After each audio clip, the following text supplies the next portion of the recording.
네, 이제 이정수 위원님 만나볼 차례인데요. 오늘도 LG화학에 대한 시장의 관심이 뜨겁습니다. 매도 물량 많이 나오고 있는 모습인데 위원님, 투자자분들 오늘 시장 어떻게 대응해보면 좋을까요? LG화학은 흔들려도 나머지 2차 전지 관련주들은 여전히 좀 강한 흐름을 이어주고 있기 때문에 큰 영향은 없을 것 같아요. 시장을 이제 강하게 뺄 거냐, 아니면 살살살살 밀릴 거냐, 아니면 돌파할 거냐, 이제 이런 부분에서는 LG화학의 역할은 지금 시장을 뺄 정도의 하락세는 아닌 것 같아요. 자, 그러면 시장을 한번 앞두고 한번 코스피 시장과 코스닥 시장 한번 점검을 한번 해보도록 하겠습니다.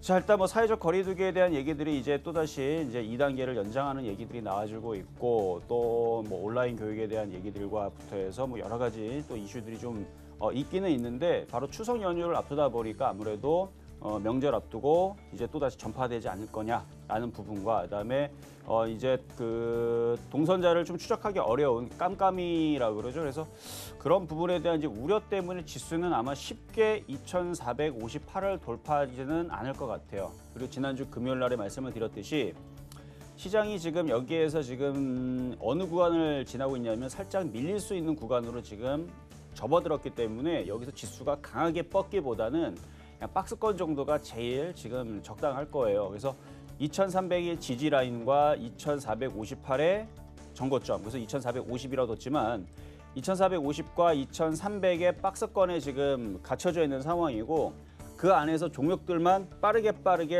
튑니다. 그래서 매매 장세라고, 차별화 장세, 종목별 장세라고 계속 언급했던 거 바로 그거 그대로. 그래서 종목들만 강하게 움직이는 애들은 강하게 움직여주고, 약한 애들은 그냥 약하게 움직여주고 하는 흐름들인데, 그래도 오늘 2차 전지랑 풍력 쪽은 상당히 좀 세네요.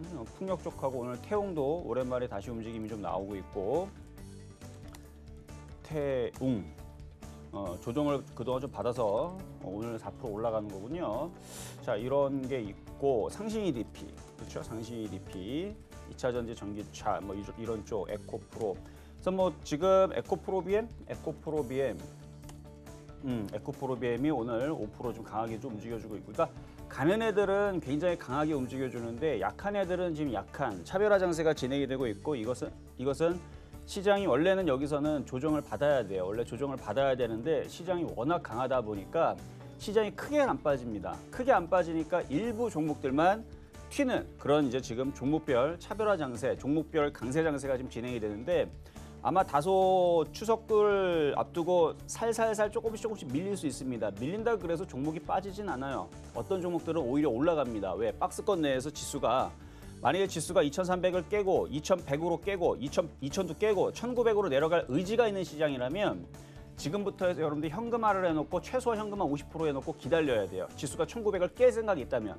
근데 지금의 시장의 흐름은 추석 전까지 살살살 조금 밀리면서 가는 것만 갑니다. 가령 여러분들한테 그 매매 시그널 방송에서 지난주 수요일 날 서울 옥션이라는 종목을 한번 언급해드린 적이 있는데, 살 수 있는 종목으로 얘는 튀죠.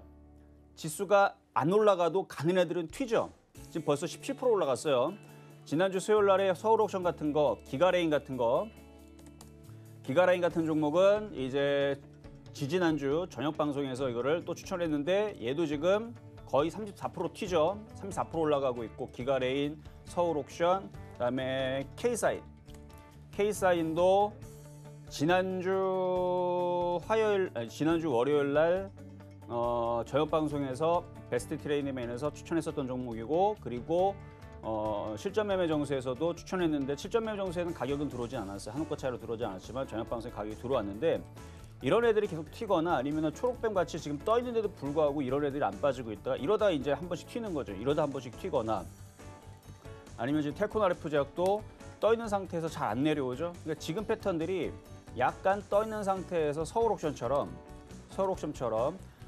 이렇게 횡보를 하다가 조정을 주질 않고 여기서 그냥 튀어버리는.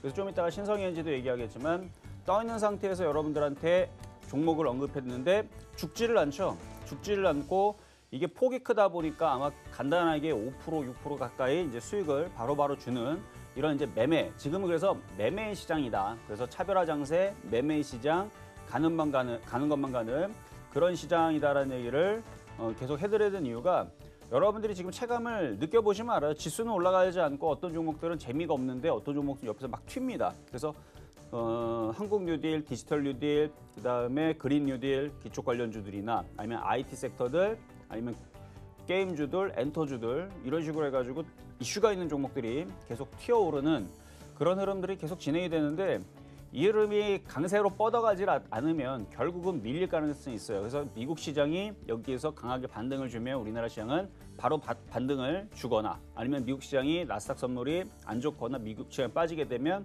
우리나라 시장도 당연히 흔들릴 수밖에 없죠. 추석을 앞두고 불확실성이 지금 놓여져 있는 시장이라서 미국 시장이 빠지면 그대로 빠지는데 과거에 빠진 흐름과 지금에 빠진 흐름은 뭐가 틀리냐? 과거에서는 미국 시장이 조금만 기침을 해도 우리나라 시장은 완벽하게 그냥 하락을 박살납니다. 그냥 10%, 20% 그냥 확 무너지는데 지금은 그렇지 않다는 얘기예요. 미국 시장이 좀 빠지더라도 우리나라 시장 아침에 뭐 개파락 나온 다음에 들어주는 강한 흐름. 그래서 한 종목들이 미국 시장이 빠지더라도 우리나라 종목들 한 대충 한 5% 정도 빠지게 되면 또 종가에 또 들어올리거나 보합이나 오히려 플러스를 바꿔버리는 이런 강한 흐름들을 지금 보여주고 있는 흐름이 아직까지는 좀 진행이 되고 있다. 그래서 저는 만약에 밀리더라도 너무 걱정하지는 말고 밀리게 되면 여러분들이 갖고 있는 종목들 한 5% 정도 빠질 겁니다. 뭐 심한 애들이 10% 빠지겠죠. 그냥 참으세요. 참을 수 있으면 참으면 되는데 문제는 참지 말아야 될 종목들을 참았을 때에서는 회복이 조금 어려울 수도 있어요. 그래서 강한 종목을 들어가거나 아니면 바닥에 있는 애들을 건드렸으면은 회복이 되는데 완전 고점에서 이제 뜨는 애가 아니고 지는 애, 이제부터 빠지기 시작하는 종목들을 건드렸을 때에서는 상당 기간 기회비용을 날리면서 조정이 좀 깊을 수가 있다. 그래서 그런 종목들만 좀 피하시면 된다라는 말씀을 좀 드리겠는데 그건 좀 더 시간 더 지나봐야 알아요. 그래서 저는 많이 떠 있는 종목들은 그닥 지금 위치에서는 별로 좋아하지 않고 아까 얘기했었던 서울 옥션 같은 위치들, 기가레인 같은 위치들, K사인과 같은 위치들 이런 위치들에 있는 종목에 떠 있는 정도라면 신성예지도 마찬가지 이 정도라면 차라리 매매하다가 물려도 나중에서는 큰 수익이 날 수 있기 때문에 그런 종목들을 좀 선택하시는 게 어떤가라는 말씀을 드리면서 시작을 해보도록 하겠습니다.